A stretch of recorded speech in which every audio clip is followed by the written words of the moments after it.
Dana Bash thought she can corner a Trump secretary with one question. But what happened next?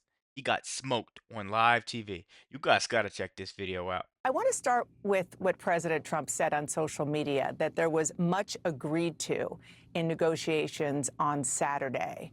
What were some of the things that they agreed on in these talks in Switzerland?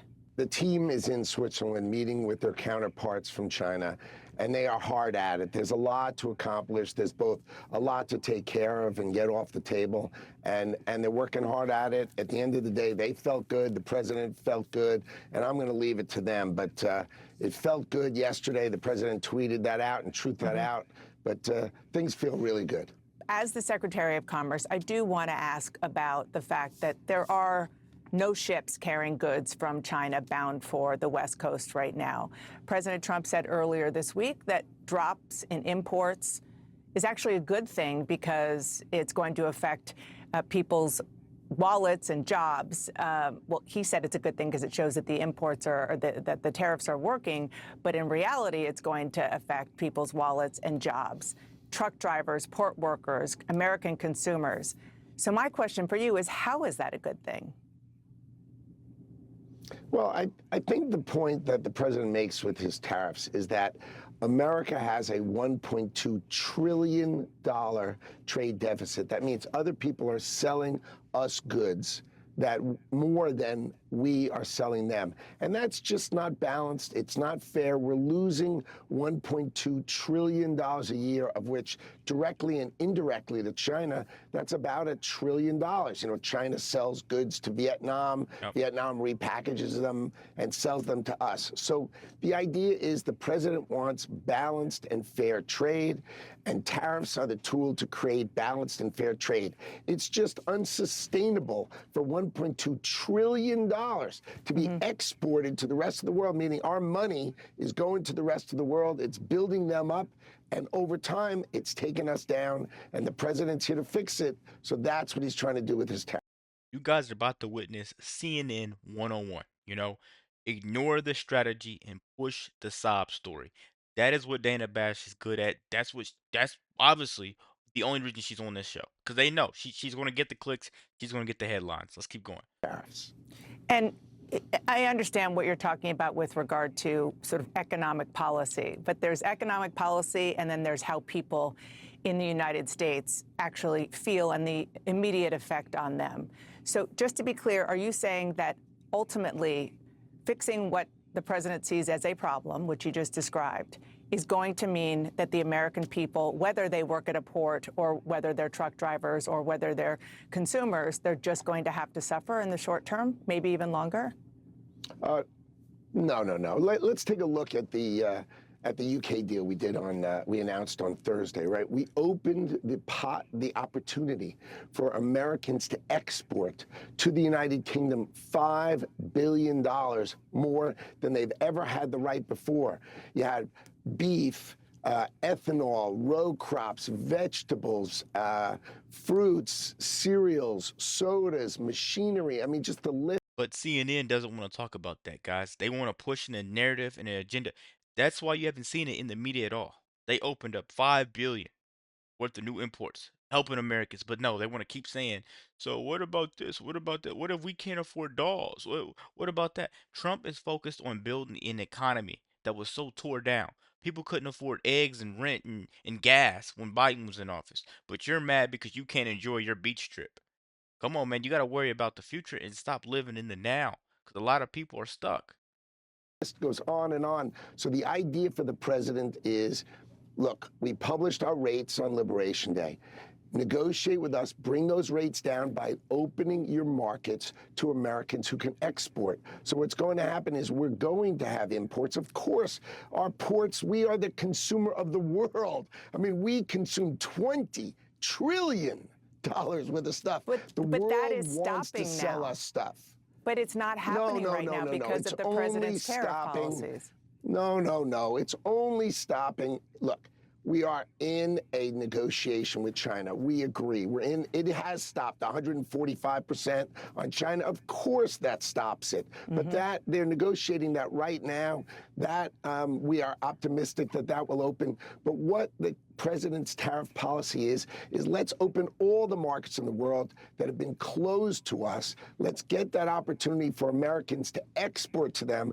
Let's really, really help Americans export. And of course, those people who import are going to have great businesses. But as you well know, because you worked on the UK deal, which I'll get to in 1 second, that's a very different kettle of fish than China and even some of the other countries that I know that you are trying to deal with directly. So when it comes to, again, I'm talking about American jobs and American consumers in the short term. We're heading into the summer, and it could mean, tell me if this is wrong, that a lot of the goods that Americans are used to either buying or, getting easily will either be more expensive or hard to get. We're talking about beach chairs, swimsuits, picnic supplies, fireworks. Is this something that Americans just need to understand is going to be harder to buy? Told you guys. Well, I think, look, the Save your beach trip. Chinese and our representatives are meeting now. So, let's just leave what's possible with China to what happens on Monday, Tuesday, and next week. But the rest of the world is open for business, right? Remember, we have a low tariff on the rest of the world while we negotiate.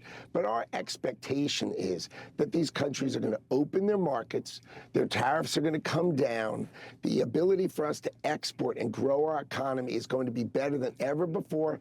That's why President Trump talks about a golden age. Of course, all these countries are going to come and sell their products to us. Of course, we're going to have our shelves full of wonderful products made around the world. But we're going to make sure on their shelves that American products are finally given the fair treatment that they deserve. And I think what people forget is that we have been locked out of economy after economy after economy. And President Trump is going to break down those barriers and let us sell. Imagine this. If we can let other countries accept our standards, then our small businesses can sell online to foreign purchasers. I mean, imagine we're not allowed to do that now. It's just not fair trade, and President Trump is on trying to make it fair trade. You mentioned the UK agreement. You were the lead negotiator there, aside from the president, of course. And it does, you mentioned some of the aspects of it, but one other aspect is that it keeps in place a 10% across-the-board tariff on goods imported to the U.S. from the UK. As you know, the cost of tariffs are paid by American consumers. We've been talking about this. So should... No, Dana Bash is wrong again because that's just a globalist lie, right? The companies take the tariff on because they want to stay more competitive. And if they don't want to take the tariffs on, build it in America. Problem solved. Why is that so hard for Dana Bash to sit there and understand that, but push this globalist lie that we have to eat the tariffs? No, that's not how this is going to work. Americans Well, be I disagree prepared? with that, Well, okay. But most economists, I would say, disagree with you on that. And we have seen it being passed off time and time again to the American consumer. But regardless of that, just on the policy, this is what I want to ask you about. Is the 10% tariff that we're seeing in the framework for the UK going to be in place for the foreseeable future? So we do expect a 10% baseline tariff to be in place for the foreseeable future. But don't buy the silly arguments that the U.S. consumer pays. Businesses, their job is to try to sell to the American consumer. And domestically produced products are not going to have that tariff. So the foreigners who's going to eat the tariffs? Finally have to compete. They're going to have to compete. What happens is the businesses and the countries primarily eat the tariff. Look, we have 25% tariffs that were set under President Trump's first term. I don't hear a single word, not a single word about those tariffs. No consumers in America, those were set in 2017 and 2018. No consumers in America sit here complaining about those tariffs. Well, prices what happens is have gone up for lots of reasons. Currencies, we're not backing down. Oh, no, no, no. Don't talk about the Biden inflation. That's another whole gig. When we left, when President Trump in 2019 had the lowest inflation in history. So Let me ask. you know that this works really, really well. It works well. These countries and the businesses have to compete. Yeah. They have to cut prices. You've seen it. The Asians have said they're not raising their prices. So who's paying those tariffs? The governments and the companies. They want to compete in the greatest I store just in the said that. world. But you They've well got to know be that competitive. company after company, business after business have said that they're going to pass it off to the consumer. I want to ask, because you are working on other deals, of course, many of them outside of what has Of course, so happened and is many. happening with the So UK. many. Is that 10% tariff kind of a baseline in the So really quick, guys, just before we get up that point, open your market to us or pay the price. That's how you put America back on top. And if for anybody that doesn't see that, you're just being delusional. That's how you put America back top. Bring manufacturing back home. Bring that money back here instead of having us getting screwed by China. way you're approaching these other countries that you're negotiating with? Yes, we will not go below 10%. That is just not a place we're going to go. We will, country by country, address their particular issues. So, for instance, with steel and aluminum and aircraft parts, we said those could come into the country tariff-free.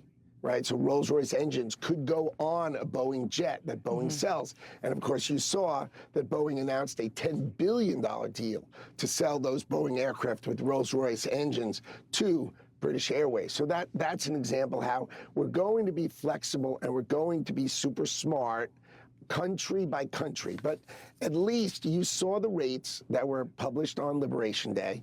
Those countries can take those rates down if they open their markets to Americans to export. Let Americans get their stuff on these foreign governments and foreign consumers' shelves, and we'll be better as a country. I think what's happened is we just have never felt the fairness of our ability to export. Finally, the President of the United States is on our side, and that's what you're going to see in the UK, and then country after country. We're going to announce, like we did with the UK, how many tens of billions of dollars of new opportunity the president is negotiating for American small businesses and medium-sized businesses to sell their products overseas. That's the golden age that's coming, and everybody else is going to build in America to get around that tariff. Remember, there's no tariff if you build it in America. Wow. Wow, guys. So Dana Bash wanted a gotcha moment so bad, but instead, she gave this guy the mic and he destroyed the whole entire CNN narrative. He destroyed it. That right there is why Trump 2024, Trump 2025 is inevitable. You know, because Trump has a team and his team plays to win. Let me know what you guys think about this quick video. Be sure to like, comment, subscribe if you're new. And as always, let me know what you react to. Out.